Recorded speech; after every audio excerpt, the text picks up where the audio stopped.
Have you ever really thought about it? How does a watermelon, the kind you pick up at a farmer's market, get turned into that perfectly consistent juice you see on every grocery store shelf? Well, today, we're going to follow that incredible journey, from a single fruit to literally millions of bottles. So, let's just start with a really simple idea. We all know what a watermelon is, right? But how do you take this, one single fruit, and somehow turn it into this? We're talking millions of identical, shelf-stable bottles of juice. The jump in scale is just, well, it's mind-boggling when you stop to think about it. And yeah, we are not talking about some small local juicery here. This is industrial-grade processing. These factories are pushing thousands of watermelons through the system every single hour. But here's the thing, and this is really the whole point of our story today. In a system moving that fast and at that massive scale, you have absolutely zero room for error. One tiny mistake, one bad call, and you can contaminate the entire production run. So, let's dive in. First up, the melon deluge. This is all about the moment the fruit arrives, and that all-important first inspection. It all starts with, you guessed it, truckloads of watermelons showing up every day. But before they get anywhere near the factory floor, every single one faces a super strict inspection. You've got a mix of human eyes and automated sensors checking for the perfect size, the right weight, and of course, peak ripeness. Anything that's even slightly overripe, bruised, or just not right, it's immediately kicked off the line. And this quote just hits the nail on the head. It shows you exactly why that first step is so critical. See, a single bad watermelon isn't just a waste of one fruit. No, its bacteria can spread and spoil an entire batch. We're talking thousands of dollars down the drain and a full shutdown of the line. Okay, so what's next? Once the melons pass that first test, they enter what we're calling the purity gauntlet. This is the intense, high-stakes washing process. So every watermelon that made the cut then gets hit with these incredibly high-pressure water jets. And believe me, this isn't some gentle rinse. It's a full-on power wash, designed to strip away every last speck of dirt, bacteria, and any pesticides from the rind. This stage is so important. We're not talking about making the juice taste better or look prettier. This is purely about public health. This one step is the only thing standing between safe, drinkable juice and a product that could actually be dangerous. All right, so our watermelons are officially clean.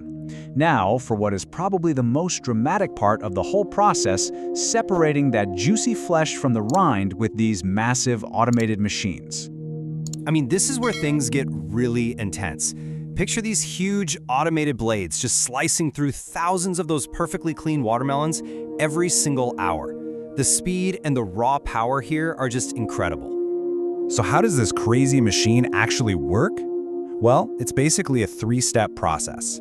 First, those blades slice the melons in seconds. Then comes the real magic. Powerful machines scrape all that sweet red flesh away from the bitter rind. And finally, all of that pulp gets pushed through a filtration system that yanks out every last seed and fiber, leaving behind nothing but pure watermelon liquid. So we've gone from fruit to pulp. Now we enter what is basically the lab phase of the operation. We're calling this section the science of safe, and it's all about pasteurization and cooling to make sure the juice is ready to drink. The key here, the absolute key, is finding the perfect balance with pasteurization. The juice is heated to a super precise temperature, just hot enough to kill nasty bacteria like E. coli, but not so hot that it boils off all the flavor. It's like walking a scientific razor's edge. A few degrees in either direction, and you've either got a dangerous product or a tasteless one. And then, immediately after hitting that perfect peak temperature, the juices cool down fast. This sudden drop is essential. It completely stops the cooking process, locking in that fresh flavor and preventing any new bacteria from getting a foothold.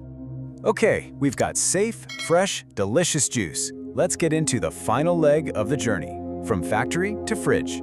This is all about the lightning-fast packaging and distribution. At this point, automation just completely takes over.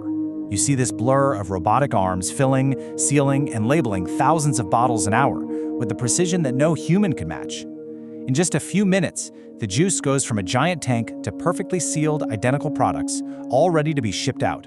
And really, this says it all, doesn't it? The whole process takes a messy, unpredictable, natural fruit and uses pure engineering and science to turn it into a perfectly uniform, totally safe, and clean product for the shelf.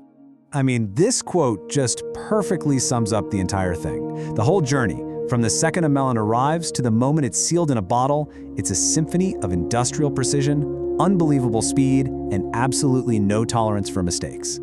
So it kind of leaves you with a question, right? The next time you pour yourself a glass of watermelon juice, what are you really tasting? Is it just a simple gift from nature? Or is it an incredible feat of modern engineering? Something to think about.